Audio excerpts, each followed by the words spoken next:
Hello friend, welcome to S T tutorial YouTube channel. Friends, हम लोग उत्तर प्रदेश शिक्षक पात्रता परीक्षा के लिए पर्यावरण का एक मैराथन प्रैक्टिस सेट सॉल्व करेंगे, जो आपके रिवीजन के लिए बनाया गया है। इसमें कुछ महत्वपूर्ण वन लाइनर क्वेश्चन दिए हुए हैं, तो परीक्षा से पहले आप लोग ज़रूर अवश्य इसको देख करके जाएँ। तो चलिए वीडियो को शुरू करते हैं और वीडियो पर लास्ट तक बने रहिएगा। वीडियो अच्छा लगे तो चैनल को सब्सक्राइब कर लीजिएगा, लाइक कीजिएगा, दोस्तों में शेयर भी कर दीजिएगा, बेल आइकन पर प्रेस कर लीजिएगा ताकि आने वाली वीडियो का नोटिफिकेशन सबसे पहले मिल सके। तो चलिए क्वेश्चन को सॉल्व करते हैं। पहला प्रश्न है, इसमें सभी प्रश्न काफ़ी महत्वपूर्ण हैं, परीक्षा में अवश्य देखने को मिलेंगे। किसी प्रजाति को विलुप्त माना जा सकता है जब वह अपने प्राकृतिक आवास में देखी नहीं गई है तो 50 वर्ष से अधिक। ठीक है, किसी प्रजाति को 50 वर्ष से अधिक उसके प्राकृतिक अवस्था में नहीं देखा जाता है, प्राकृतिक आवास में, तो उसको विलुप्त मान लिया जाता है। ठीक है, तो आपका सही आंसर हो जाएगा 50 वर्ष से अधिक। दूसरा क्वेश्चन है, सर्वाधिक जैव विविधता पाई जाती है। ये काफ़ी बार पूछा गया हुआ क्वेश्चन है। तो सर्वाधिक जैव विविधता पाई जाती है शांत घाटी में। ठीक है, तो यहाँ पे आप लोग क्वेश्चन आंसर को भी देखते चलिएगा। तीसरा नंबर क्वेश्चन है, यूनेस्को द्वारा man and biosphere programme EMAB की शुरुआत हुई थी। तो ये 1971 में इसकी शुरुआत की गई थी। काफ़ी इम्पोर्टेंट है ये भी प्रश्न में, तो इसको भी आप लोग ध्यान में रखिएगा। अगला क्वेश्चन है, जैव विविधता का अर्थ क्या होता है। तो जैव विविधता का अर्थ होता है एक निर्धारित क्षेत्र में विभिन्न प्रकार के पादप एवं जंतु। ठीक है, निर्धारित को याद रखिएगा, ऐसा नहीं कि एक क्षेत्र में विभिन्न प्रकार के पादप एवं जंतु, एक निर्धारित क्षेत्र होना चाहिए। इसको आप लोग ध्यान में रखिएगा, क्योंकि ऑप्शन में दोनों रखा जाता है, तो यहाँ से आप लोग गलती कर सकते हैं, तो इसको आप लोग अच्छी तरीके से याद रखिएगा। अगला क्वेश्चन है, फूलों की घाटी अवस्थित है। तो ये कहाँ पे है, तो ये उत्तराखंड में है, फूलों की घाटी। ठीक है, इसको भी याद रखिएगा।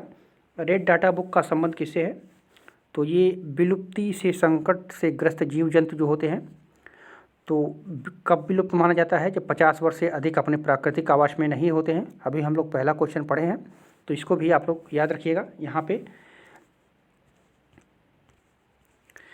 अगला क्वेश्चन है, किस पर्यावरण में जैव द्रव्यमान का वार्षिक उत्पादन न्यूनतम होता है। किस पर्यावरण में जैव द्रव्यमान का वार्षिक उत्पादन न्यूनतम होता है, तो वो गहरे सागर में होता है। ठीक है, इसको भी आप लोग याद रखिएगा।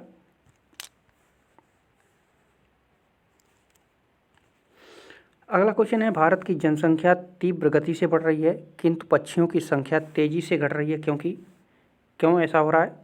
क्योंकि पक्षियों की वास स्थान पर बड़े पैमाने पर कटौती हुई तथा कीटनाशक, रासायनिक उर्वरक, मच्छर भगाने वाली दवाइयों का बड़े पैमाने पर उपयोग हो रहा है, इसलिए जो है जनसंख्या तीव्र गति से बढ़ रही है और पक्षियों की कम होती जा रही है।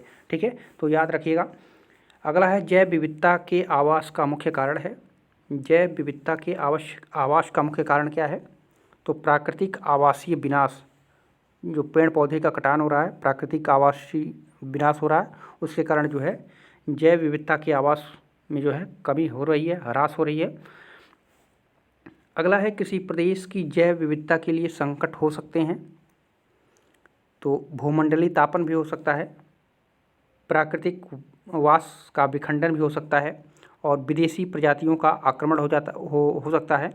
ठीक है, तो ये तीनों कारण हो सकते हैं, इस तीनों को याद रखिएगा, ये बहुत ही महत्वपूर्ण है। ठीक है, इम्पॉर्टेंट है, तो इसको याद रखिएगा। अगला है, जैव विविधता का सबसे महत्वपूर्ण पहलू है। तो जैव विविधता का सबसे महत्वपूर्ण पहलू क्या है, पारिस्थितिकी तंत्र का निर्वहन। ठीक है, पारिस्थितिकी तंत्र का निर्वहन जो है सबसे महत्वपूर्ण पहलू है, तो यहाँ पे ये भी आप लोग याद रखिएगा। अगला है, भारत में जैव विविधता का दृष्टि से संतृप्त क्षेत्र निम्न में से कौन सा है। भारत में जैव विविधता की दृष्टि से संतृप्त क्षेत्र कौन सा है, तो पश्चिमी घाट जो होता है ये संतृप्त क्षेत्र के रूप में जाना जाता है, याद रखिएगा। अगला है, निम्न में से कौन एक पारिस्थितिकी तंत्र की जैव विविधता की बढ़ोतरी के लिए उत्तरदायी नहीं है, पूछा है। तो पोषण स्तरों की कम संख्या, ये उसका उत्तरदायी तत्व नहीं है। ठीक है, तो यहाँ पे इसको भी देख लीजिएगा। अगला है, प्रवाल विरंजन में सर्वाधिक महत्वपूर्ण कारक है। प्रवाल विरंजन में सर्वाधिक महत्वपूर्ण कारक है तो वैश्विक ऊष्मन, ये सीटेट में भी पूछा जा चुका है और टेट में भी पूछा जा चुका है। महत्वपूर्ण क्वेश्चन है, तो इसको याद रखिएगा। तो यहाँ पे सही उत्तर होगा आपका वैश्विक ऊष्मन। अगला है जैव विविधता, विश्व जैव विविधता दिवस कब मनाया जाता है? तो ये 22 मई को मनाया जाता है, इम्पॉर्टेंट है, ठीक है। और है कौन मानवजात जीवों का एक उदाहरण है? मानव जनित जीवों का एक उदाहरण है। तो ये फसली भूमि जो होती है वो मानव जनित जीवों का एक उदाहरण मानी जाती है, ठीक है। अगला है भारत का प्रथम national centre for machine biodiversity NCMB